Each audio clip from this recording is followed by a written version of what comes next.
Next up in the 2024 Heat Check series is UConn guard Stephon Castle, who was a pivotal piece in leading the Huskies to their second straight national title. Castle has long been highly touted. He was a consensus 5-star guard coming into the class, ranking number 9 per RSEI.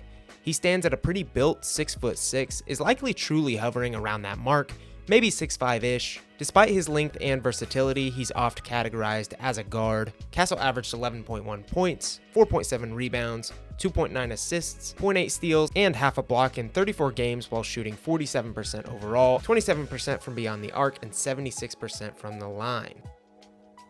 Here's how Heat Check works. I'm going to identify one draft prospect and grade them on what I believe to be the most generally important skills and aspects of their game: athleticism, scoring, defense, passing and playmaking, and overall feel for the game. After those 5, I'll grade one additional skill relative to that prospect that I think is going to have the biggest effect on their stock. That will be deemed the swing skill. Each skill will be graded on the Heat Check chart, with ranges from freezing all the way to scorching. When that's all said and done, I'll divvy out one final overall score. Starting with Castle's athleticism, I'd say by most standards he'll be an average athlete in the NBA, and his combination of length and tools certainly aren't a negative. There's an air of verticality to his game. 22 dunks in 34 games is nothing to scoff at, and his ability to rise and hang lends itself well to his cutting and slashing. He doesn't blast off too often, there's not an exceptional amount of pure explosion, but he does have more in this department than just the typical transition plays. He's shown some one-step dunker spot stuff, he's a sneaky lob threat. I'd like to see just a little bit more off the dribble, but otherwise I'm not worried about this area too much. The rest of it, speed, acceleration, burst, quickness, all leaves some to be desired. He's very much cut from the mold of pace, craft, dribble moves, more than horizontal athleticism, which, depending on how you view his game at the end of this video, could be a good or bad thing. There is a lot to dive into regarding Stephon Castle's scoring, which I've graded warm due to the polarity of each aspect of it. We can start with the simple stuff. 11 points per game on 47% shooting in an ancillary role for a title-winning UConn team is pretty good. It's not eye-popping, but it's respectable. Castle is, at his core, a strength creator who looks to get to the rim in a variety of ways, and use his physicality and tools to finish with force. He scored 2/3 of his total points at the rim, converting 61% of his attempts for a very good ranking per synergy. Castle's finishing is the highlight of his offense, and something that I think is pretty scalable to the NBA. He's great at finishing through contact, he has great feel for defenders around him, and generally makes pretty good decisions in the paint. It's easy to see him continuing to thrive there in the NBA if he can get there at a consistent rate. The issue, or non-issue, again depending on how you look at it, lies within how he gets there. Again, he's a pace and craft player, not speed. So the bulk of his attempts at the rim were found via ball screens, in transition, and hustle plays.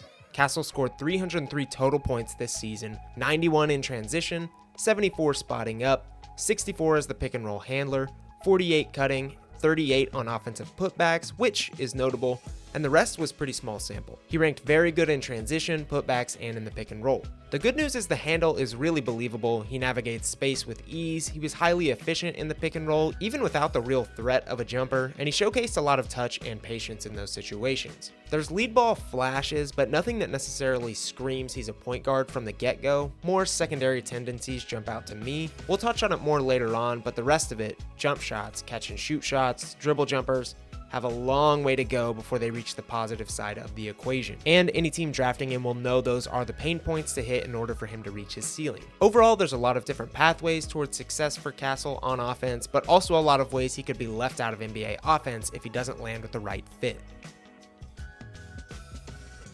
Moving on to Castle's defense, I've granted him a hot grade. I'm feeling pretty bullish about his potential on that end of the court. Starting with the simple stuff, Castle is 6'6" with a reported wingspan hovering in the 6'9" range. He averaged 0.8 steals and half a block per game, stats that absolutely do not tell the full story about his potential. At his core, he's a stopper, able to deny handlers and drivers with good execution at the point of attack, which doesn't always lend itself to the stat sheet. He's not the most technical defender you've ever seen, but he shuffles his feet, flips his hips, has decent hands and block timing, and to wrap it all together, plays with a pretty high motor and a ton of care. His size and length allow him to really overwhelm players at times, and even on plays when he gets beat, he's got enough wherewithal to stick with plays and still make an impact. Again, it doesn't always necessarily translate to stocks, but the pure impact is really apparent on tape, especially in UConn's title run. I would encourage anyone worried about Castle's impact in a lesser role to go watch that Final Four game. Castle's not a perfect product as is, but there's a pretty realistic pathway to him improving and being able to handle plenty of NBA guards,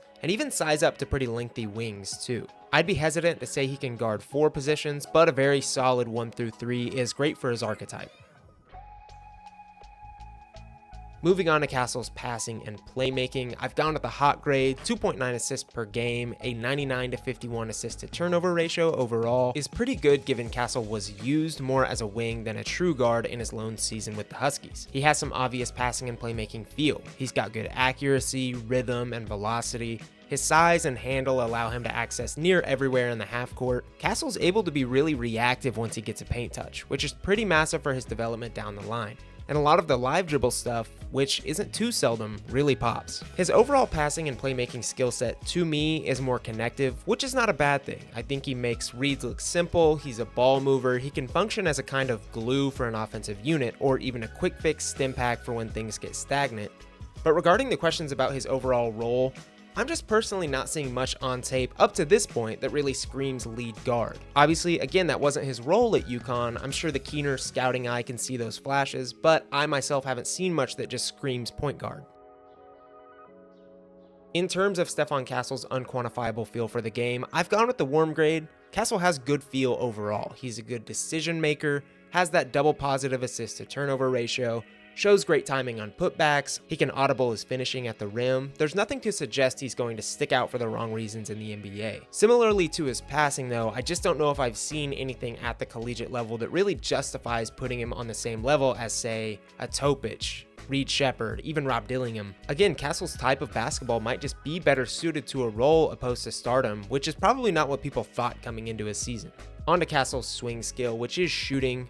And this is genuinely one of the bigger swing skills in the 2024 draft class. I'll say this now and touch on it again later. If Castle can find a consistent three-point shot, you are looking at an entirely different player. In his 34 games with the Huskies, Castle shot 2.2 threes per game and hit on 27% of those. For all the pluses I think you get in potentially elevating Castle to a bigger role, shooting is not one of them. There's definitely some concern that players were creating a vast majority of his three-point looks, and the number still finished below 30%. The shot diet was not great in terms of versatility. The indicators are somewhat there. I'm not completely out on the form. It's way too slow currently. The hand placement is kind of rough. Base isn't great, and it's a tad catapulty, but it is improvable. And 76% from the free throw line is really strong. So I do think there's a world where Castle can get to a respectable range. The tough part is that his improvement really hinges on it to varying degrees. If he can hit catch and shoot shots at an okay rate, he'll be a serviceable piece. A good rate means it'll be hard to keep him off the floor, and stuff like the dribble jumpers coming around shoots him into the stratosphere. You've kind of got to choose your own adventure here with Castle. If you're feeling good about his shooting chances, he might be the player for you. I myself probably land somewhere in the middle. The grade, I've given Stephon Castle a grade of 7.8. That's probably going to land him within the top 10. There's just so much to Castle's evaluation. Everything about my scouting instinct screams that I like his game, he plays the right way, impacts the game in big and small ways. Everything I've heard about him as a worker is great, but there are questions, and big ones at that. What is his early or later NBA role? Will he ever be able to shoot at a good rate? Can he land in the right developmental spot? For me, it's tough to envision him thriving early in the NBA, given the outside shooting as it stands right now is poor, and his pull-up game would allow defenders to play back even if he was used on ball. Again, near everything would be fixed with a jump shot, so if that falls into place, you've got a player. Overall, I do think Castle is a good basketball player. Long-term, I see him in an impactful wing role. Think Bruce Brown, or to a much lesser degree how Jimmy Butler kind of covers the Miami Heat. I hope a good team takes this shot, gives him a chance, and gets a good NBA player for the foreseeable future. That's it for this one. Let me know what you think of Stephon Castle, what you grade him, where you draft him, drop who you want to see in the next heat check. We'll see you later.